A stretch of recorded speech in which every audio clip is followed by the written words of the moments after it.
सतेज धरिसी हस्ती विघ्नोच्छित्यर्थ भक्तांच्या। हे विघ्न विघातोपशमना गणनाथा गजानना प्रसाद पूर्ण करी मद्वचना साष्टांग वंदना करीतो मी। तू भक्तांचा साह्यकारी विघ्ने रुळती तुझ्या तोडरी।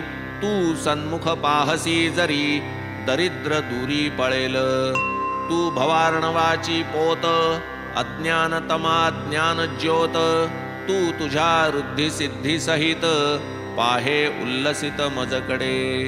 जय जयाजी मूषक वहना विघ्न कानन निकृंतना गिरिजानंदना मंगलवदना अभिवंदना करीतो मी। लाधो अविघ्न परिसमाप्ती म्हणून हेची शिष्टाचार युक्ती। इष्टदेवता नमस्कृती मंगल प्राप्त्यर्थ आदरिली।